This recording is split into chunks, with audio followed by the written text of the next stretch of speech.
Talk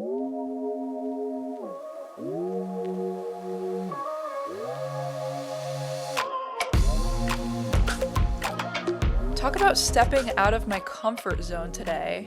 Talk about self-growth. I'm actually very proud of myself for coming on here today and talking about my experience with acne.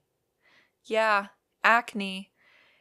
She's still around. Acne is still a part of my life as a 21-year-old. And to be honest, this is something that has deeply affected my self esteem for a lot of years at this point. Many, many years.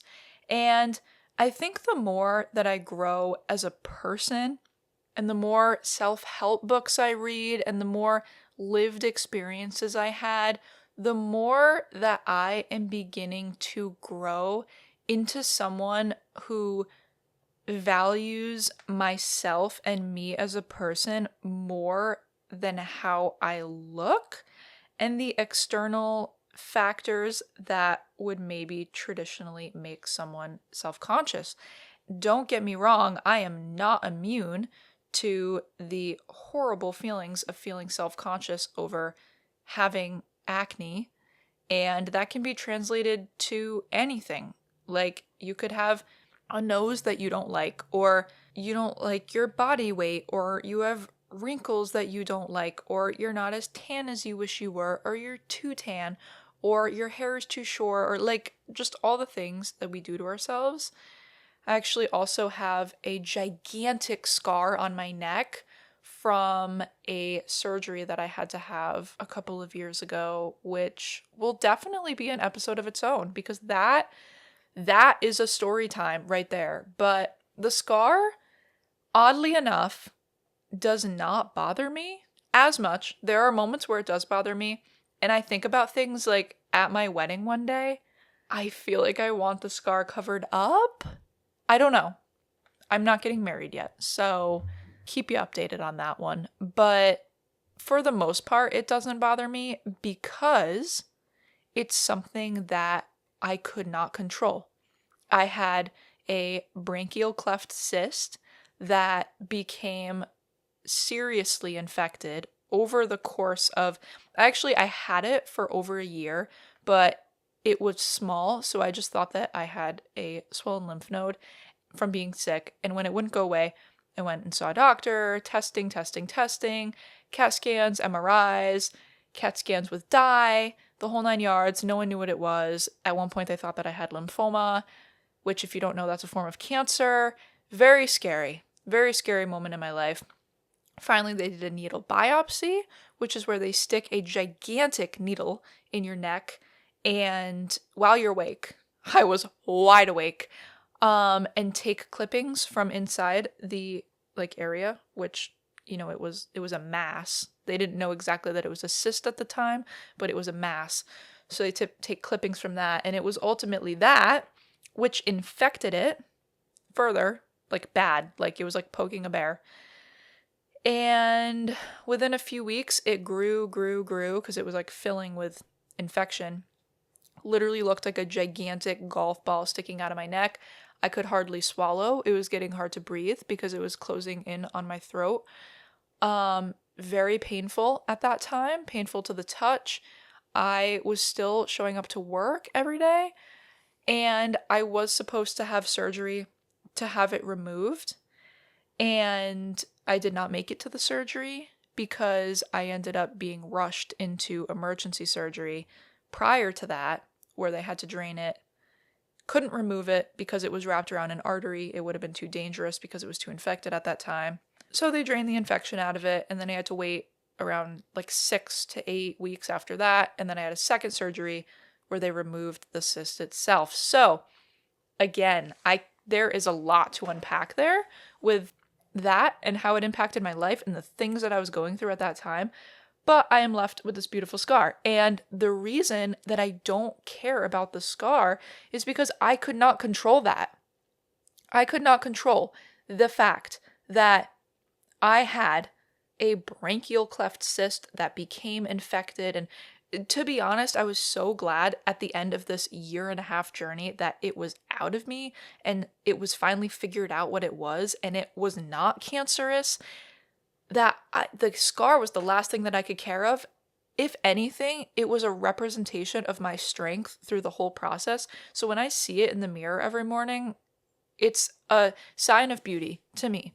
But if that's the case, and if that's the way that I think about scars and imperfections on my body, then why does acne bother me so much? And why has it bothered me in the past?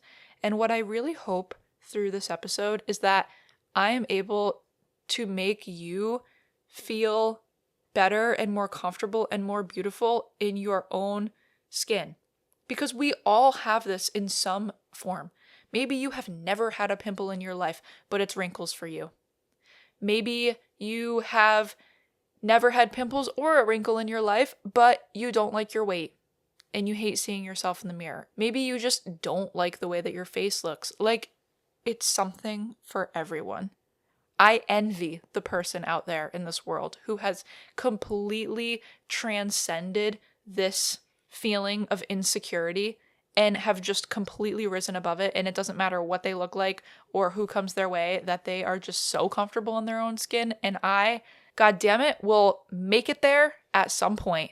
But today, I just want to share my journey with acne, where I am right now with it, where I've been in the past, and shed some light on the imperfections and come from a raw place of someone who has not fully accepted this about myself, and hopefully provide some entertainment for whatever you're doing right now. Doing the dishes, taking a drive, sitting at work bored because you have a cool job where you can just be bored. I hope you enjoy this. So I first started experience acne right around the time where I feel like everyone else does. I think I was 12, 13. Puberty comes around the corner. All of a sudden, as a woman, you're getting your period and boobs, if you're lucky, and hair. Now you have to start shaving your legs, and usually acne. Now, I don't remember a ton about exactly how my acne was when I was a teenager, just because for me that feels so long ago, and I feel like it was such a big deal back then, but it's hard for me now to compare and be like, is my acne the same as it was back then? Or is it worse right now? Or was it better back then? Like, I don't even know. But I think I had just like the basic blackheads on the nose, a pimple here and there on the cheek, like very, very hormonal. And I did develop the habit of popping everything. Now, TMI, I am sorry if this conversation grosses you out. You have the power to turn this episode off, but I will not be filtering anything. We're not leaving anything on the table today. So yes, I started popping pimples, and it seemed so harmless at first because it was like, all right, well, I have a whitehead on my cheek. Naturally, you pop it. No one was ever really like, no, you shouldn't be doing that. You shouldn't be popping that. Until I went to the dermatologist for the first time, which I believe I was maybe 16 when I went to the dermatologist for the first time. Maybe 16, 17. And it was then that they were like, oh, you have some scarring. Do you pop your acne? And I was like, yeah, I do. And they were like, oh, no, yeah, honey, you should not be doing that. Please stop. And now that seems very simple. Just stop, you know? But what I have realized is that I think it's like an addiction. So I have not been diagnosed with a popping addiction, but I did not stop, you know? Like a doctor just saying, oh, you shouldn't do that, stop. That did not stop me, because I would try consciously. I'd be like, all right, we've got a live one on the forehead. All right, we're just going to monitor this for a few days. So I'd monitor it for a few days, and, you know, it would start developing, and it would go from red to white, and like and then it would start to get, you know, painful. Like you can feel it on your face, and I just couldn't handle it, and I'd pop it. So, but let's back up. I was like 12, 13, getting hormonal acne. By the time I was 14, I was wearing makeup full time. Now, this was not encouraged by my parents.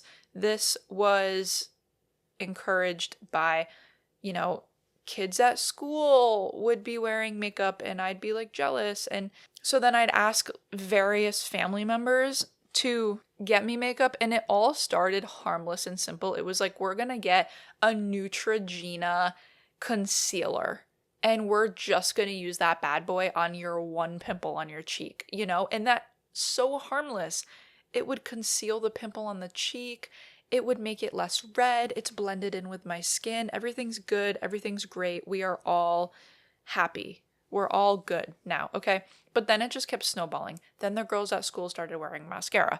And then it was like, all right, well, if you're wearing mascara, then we should wear some blush. And then, so it kept cascading. And I think it got to the point at sometimes where like my parents really did not want me wearing makeup because, again, it was like ridiculous. And looking back, I wish I would have never started wearing makeup, especially at that age.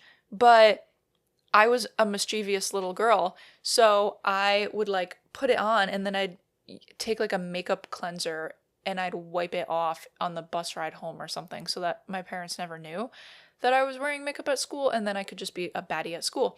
So this went on, and then obviously high school comes around, and then my mom was like, all right, you can wear makeup, whatever. You're in high school now.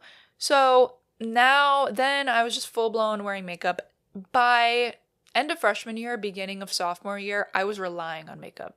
And I was truly not wearing like bad drugstore makeup. Like my mom always got me really good, like Clinique. It was good for your skin. Like it was intended to, like, I think it had salicylic acid in it to help control breakouts. Like the whole situation was good. It wasn't like I was wearing junk makeup, but breakouts continued. I remember at one point, I got heavily into track when I was in high school. And I think that was around the first time that I realized that I like really relied on makeup, because other girls would be taking their makeup off right after school before track because that makes sense. You don't want a pile of makeup on your face when you're sweating and working out and running, and you don't want all that to just suck into your pores. But I could not. Like, I could not take my makeup off. I was truly way too insecure, and it was just not an option for me. And so I remember at that point just feeling like, oh, well, this kind of sucks, because now it's like a snowball effect. I'm just making it worse. I'm wearing makeup that I'm relying on to cover up my acne, and let's be honest, it never covers it up fully. Like, it can make you a hell of a lot better, and it can definitely help with scarring, but the live mountain sitting on your forehead, like, the makeup is doing nothing for that. You can still see the mountain. So, yeah, and then having the makeup on, and then I'd be, like, running and sweating, and then obviously I'm sure that led to more breakouts, clogging my pores and all of that. Time went on. There was another time, I remember in high school, I was probably... Yeah, it was senior year, actually, because... So, for those who don't know, my senior year, I actually studied at a community college because I had the opportunity to do a dual enrollment program, and so I got, to start college early and get my associate's degree early. But in this program, you could still participate in activities at the high school. And so towards the end of senior year, because that was also it was 2021, so during peak COVID time, everyone started to come back at staggered spots. So half the school would come one day, the other half would come the other day. And so I was very active in band. I played the drums. And even though I was taking my classes at a college, I had permission to come at like 11 a.m. every other day to participate in band because like I loved band. So my dad would bring me at 11 every other day to the high school to just take that one class, and then I would leave and I'd go to my college classes. And I remember this one day I woke up late, like, I don't know, something happened and I did not have makeup on and it was time to go. And I had to leave without makeup on. And I was so mortified that I sat in the bathroom the entire period. I did not go to band class. I was like marked absent. I completely skipped and then I walked out. Lied to my parents about it. Like obviously when you get in the car, it's like, oh, how was band? Yeah, band was great. No, I actually just sat in the bathroom this whole hour and a half because I was too embarrassed to be seen anywhere without makeup on. And that's when I really started to realize that this was a problem. But definitely as a 16-year-old at that point, it was a problem. And I knew it was a problem, but it was a problem that I could not resolve because I was not willing at that point to just, I guess, accept myself and be like, all right, I love myself, makeup or not, But I knew it was becoming an issue. So fast forward, nothing really changed, except I would say around 17, 18, I started to get body acne, specifically back knee, specifically shoulder acne.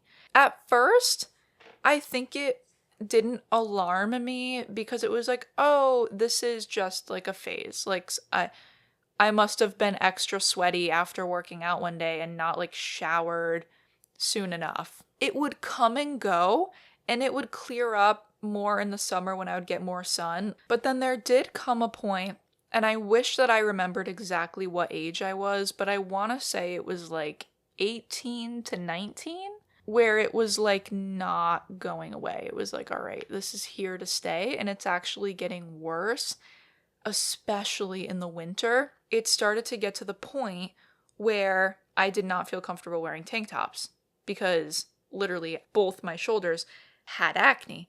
And beyond the acne, there was scarring too because, I had this habit of popping everything. So naturally, when I started to get acne on the shoulders, like I'm popping it.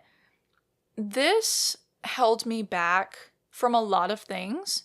So I was already self-conscious enough. I was coming off of the high of being a teenager. I was going through so much in the sense where like I was laser focused on going to college full time. I was working full time. Like I was doing my thing. So I really did not have time to be worrying about back knee. But at times where I would be invited to things that would require, like let's say a bathing suit with people that I wasn't comfortable around, I was denying more so than ever because I was just not comfortable showing up to a pool party with acne all over my back. With the people that I care about, I did not feel self-conscious, but like imagine just like showing up to a party, like 3 people, but there's going to be a ton of other people there and you're super duper self-conscious about your acne. It's just I was not into it. So there were definitely some opportunities that I didn't take up because of this. And so then I came to a point where I said to myself, I'm really going to have to figure this out, but I'm also really going to have to learn how to love myself and be myself, at least with those who I really love and care about. Because I even remember with my current boyfriend, we've been together almost 4 years, and so we've been together this whole time that I've been like going through this. And I remember the first summer that we were together, it was awkward because it was like, is this a deal breaker? If I have acne on my back, is this a deal breaker? And I never felt that way with him because I always felt so safe and not judged by him. But it was still like, I don't know how we're going to react to this, but I kind of used that as my first way of trying to open up and get past my fear of, being judged over it. And I remember him just like not caring, like being so loving about it and being so just like, I don't care. Like, I love you. Yes, we can figure this out. Because it's more coming from a health perspective. Like, what is going on inside your body to cause this on the outside? Like, let's figure that out. But no, it does not make me think any differently of you. I absolutely love you. Like, that's just superficial. Like, we're all going to be old and wrinkly and gray one day. So why would I, And that security that I found in my relationship helped me so much because it's like this person who means the absolute world to me is showing me the love that I need to show myself. And like, he's showing me more love than I even have for myself in this moment over this. And that meant so much. And it was a big turning point towards me trying to accept it more.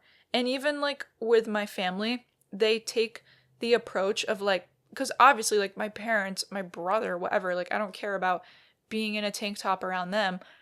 But it's always the approach of like, let's figure out what's going on. Like what with your health, you know? Because acne, hormonal, whatever, it makes sense when you're younger and you have like all these hormones having issues because you're growing. But at this point, and I know that people still struggle with acne in their 20s and their 30s and whatever, but it's something's going on. Like something is going on and let's figure it out. Listen, you guys, in a world that spends most of their time on screens, I am all for a healthy escape. Whether that's just stepping away from the screens or getting lost in a good book for a while, we need that break. And if you're looking for that kind of escape, you have got to check out sarahcrownbooks.com. Some people are born storytellers, and let me tell you, Sarah Crown is one of them. From recording her first stories as a child to studying under top Hollywood story experts like John Truby, she has built a life around words, weaving thrilling narratives with depth and heart. With degrees in psychology, education, and law, Sarah brings a unique perspective to her writing, one that grips readers and just doesn't let go. Trust me, her stories are the perfect way to unplug and dive into something unforgettable. Her latest novel, All These Threads of Time, is the perfect blend of heart-pounding suspense and mind-bending time travel.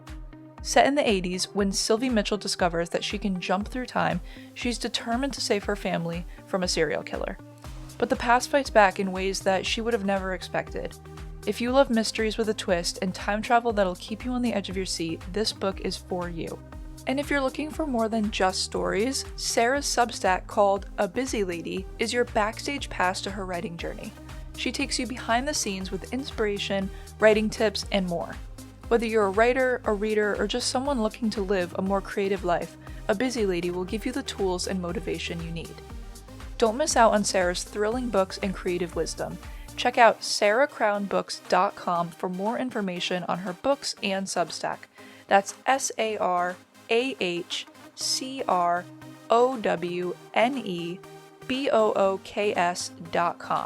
In stories, we find ourselves.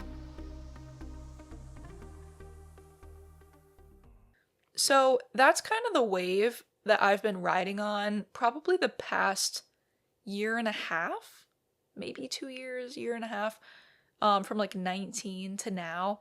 And I kind of just took the approach of, well, one day it'll clear up. I don't know why I didn't take it more seriously with a dermatologist.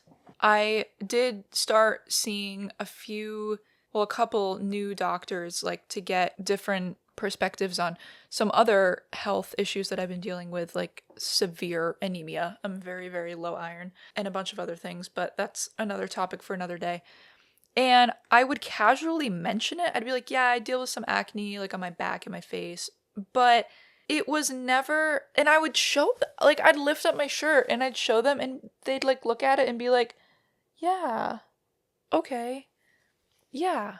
And then, I do believe that I'm ultimately working towards healing my entire body from the inside out, and that will eventually collectively help the acne. But yeah, I never full on went to a dermatologist in recent years, other than when I was like a younger teenager, to be like, hey, what is going on, and fix it now. And I think that comes from a place of, I don't want to take just the highly Western medicine approach. I think that a lot of the time, and we are more and more learning, that it is usually a Band-Aid. It's here, take a drug to fix this, and then take another drug to put a Band-Aid over the symptoms that you're having from the other drug to fix the original issue.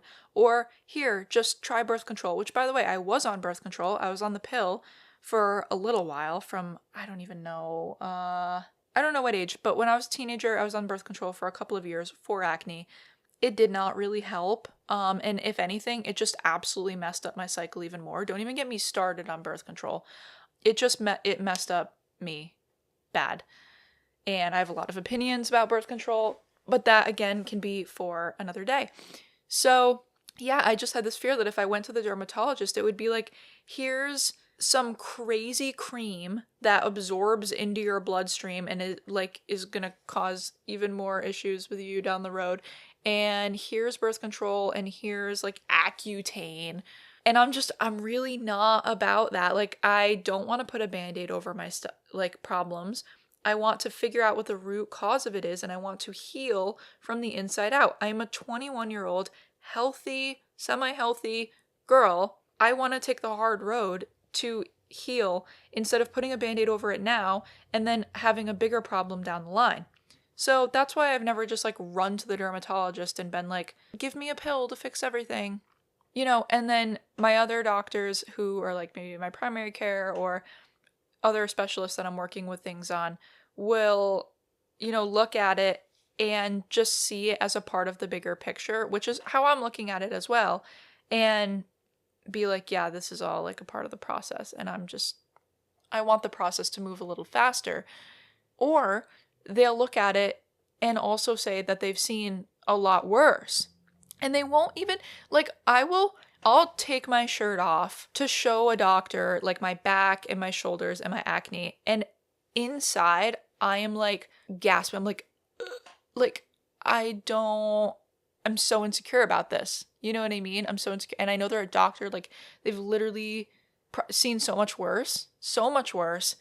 This is just me in my head. And I'll take it off and they'll just be so unfazed. They'll just be like, yeah, like as if it's not even that bad.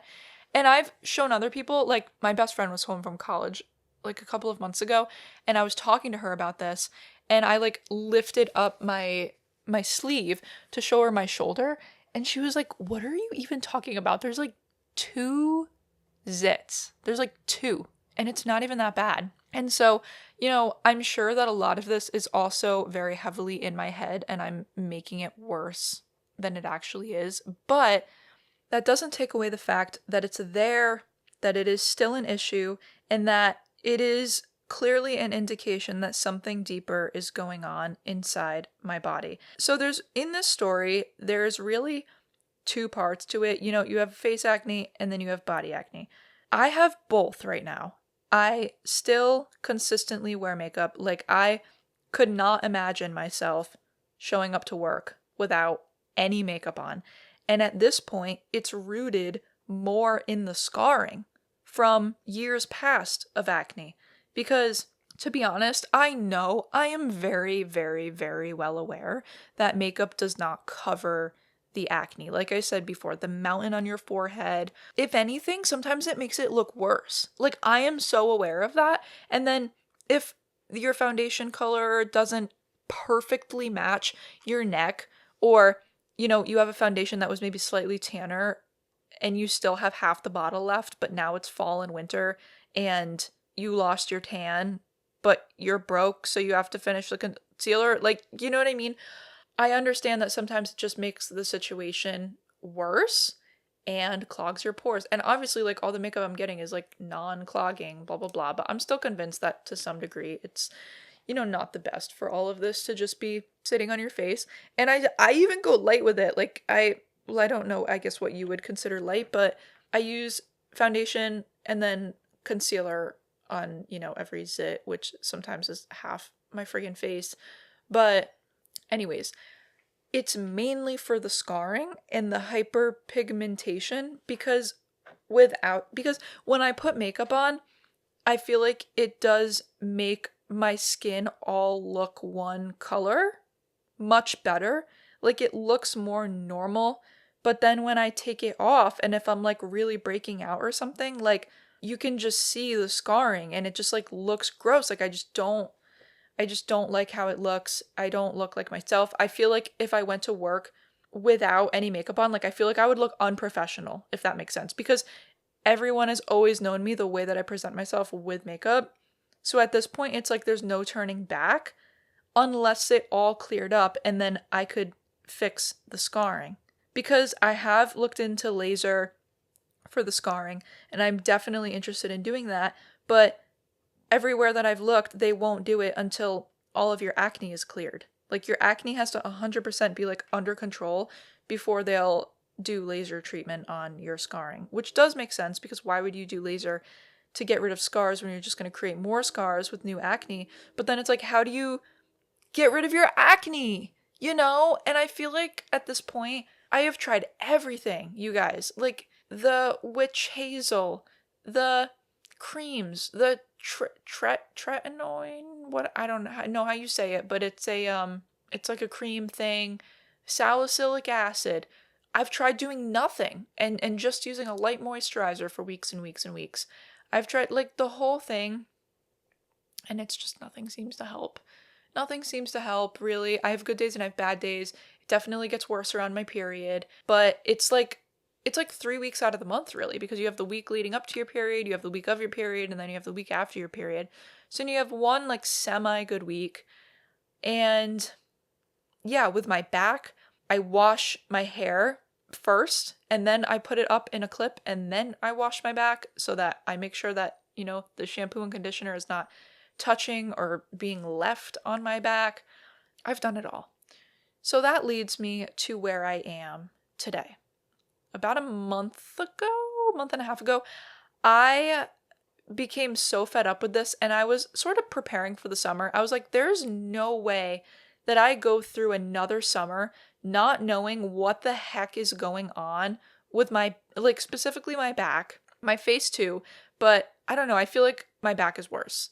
So I was like, I cannot go through another summer without at least making some sort of move on this. Like I need to like see a dermatologist or something. Like I need to figure something out because I recognize that this isn't always like an easy thing. It's not just going to go away in 1 week, but if I'm at least working on it and I have some sort of hope, that would make me feel better. So I scheduled an appointment with 2 dermatologists.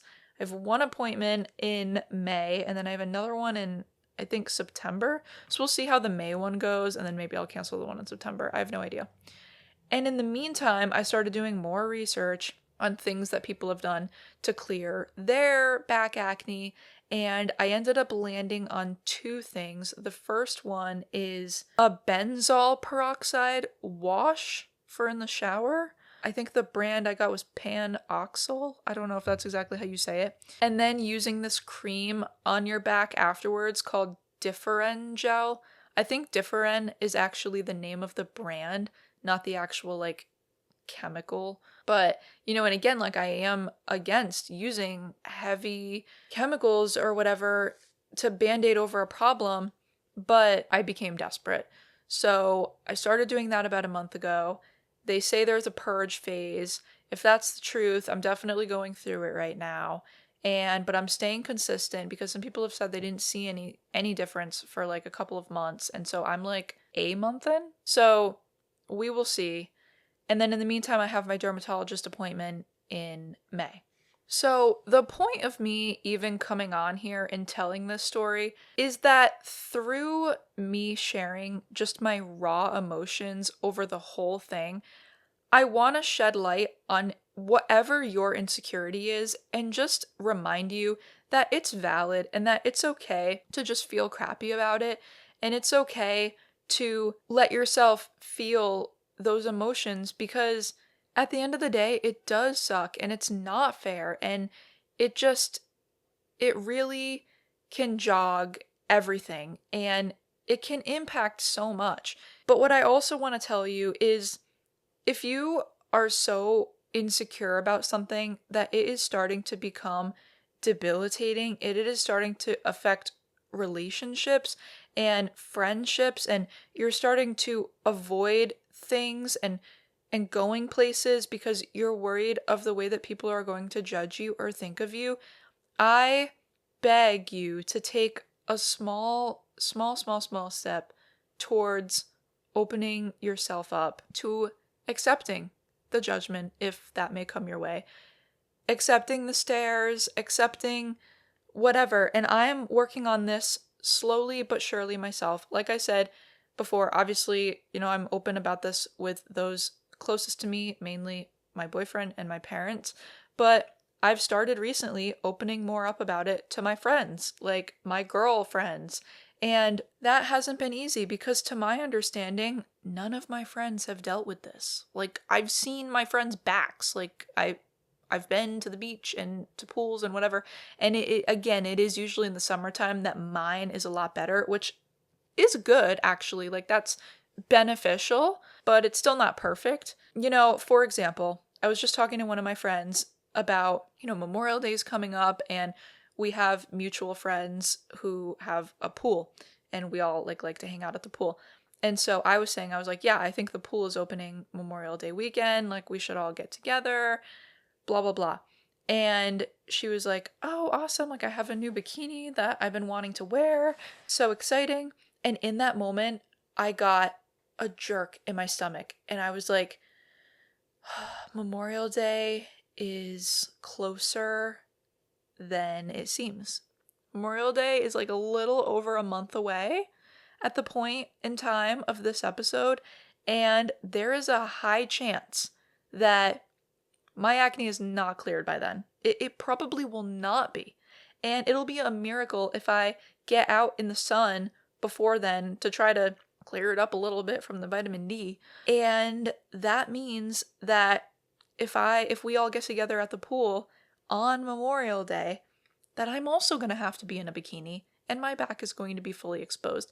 And that stresses me out so much on so many levels because it's just awkward and it's just like gross. And like, these are people that I deeply trust and care about.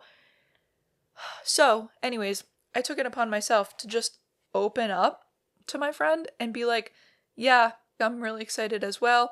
I've been struggling with some body acne that needs to go away by summer, LOL. And that was me kind of like joking around about it. Not joking around, but, just making it sound funny. And you won't believe what happened. She opened up and she was like, oh my gosh, I've dealt with the same thing before. I ended up seeing a doctor and they put me on this and that, and this is what worked for me. And it just made me feel a lot better. So I'm trying day by day, little by little, to open up a little more about it because I truly believe that sometimes things in life can be stuck when we are mentally stuck. Like, the keys won't open to move forward until we've learned the lesson that we were supposed to learn in that moment. And what I'm feeling really heavy on my heart lately is that I need to learn how to love myself, no matter what I look like, no matter what zit, pimple is on my back or my forehead or my cheek or whatever. I need to fully accept myself and stop fearing the judgment of others. Because what does that even say about others if they're judging me on that? Something that my boyfriend told me a long time ago when we were just friends and we weren't even dating was to never judge someone upon something that they cannot control. So like, it's not funny to judge someone if they have a weird foot or this or that. It just really helped me so much at that time because I realized that if anyone's judging me for something that I can't control, then that's just a reflection of them. So I need not worry about that. I really don't need to worry about that. It's harder than it looks, obviously, very harder than it looks, but I believe that I am on the journey to accepting that. And I want to shed light on the fact that it's real and it's hard and it's not just an on-off switch, whether you care about it or not, or whether you let people's judgments affect you or not. It takes deep work and really realizing what you value in life to come to the conclusion that you are beautiful and perfect and have so much meaning, whatever it is for you, whatever it is. We all have that one thing. Whatever that one thing is for you, I know you have it in your head right now. I want you to know that you are perfect with it and without it, but especially with it. And that's what I'm trying to remind myself about. And I truly believe that when I fully accept that, the keys will open to this sort of being like taken away. Like, I just sort of feel that way in life. Like, when we learn the lesson that we were supposed to learn in the situation that we're in, if this thing keeps happening and reoccurring in our lives, it is there to teach us something. And all I've done for the past few years is complain about this, be embarrassed by this, hide this, don't talk about it. God, like I was saying in the beginning, this is huge progress for me to come on a public platform and speak about my experience with something that has deeply impacted the way that I feel about myself. That is progress. And I really believe that the more that I chip away at this and the more that I work on this, and when I finally come to that point where like I don't care, where I'm rocking a tank top, acne or not, and I do not care what stranger looks at me weird, or that'll be the day that I bump into like an ex or something and it's so awkward and it's like I just have like there's like a pimple protruding out of my back. Yeah. Once I start to learn to accept myself and love myself, no matter what, I think that day will bring the keys to this problem actually going away. And it'll open up a lot more inside me as well. Like, truly, life is too short to worry about what other people think of you. Because that's all it is. I've learned to live with it at this point. I only hate it because I fear what other people will think of it. And it's kind of painful sometimes. Definitely painful. And it is showing me that like something is going on inside my body. And I want to be healthy, you know? So I want to figure out what's going on inside my body. So anyways, enough of that acne story. I love you guys. And whatever your insecurity is, I want to say again that you are beautiful with it. That's the motto of the week, you guys. That's the motto of this year. You are beautiful with your insecurities. If you enjoyed this episode, please follow along on Instagram at The Law of It Podcast. You can find this podcast on all major streaming platforms, Spotify, Apple Music, Amazon, YouTube, etc. And new episodes every other Wednesday. I will see you next time. Bye-bye.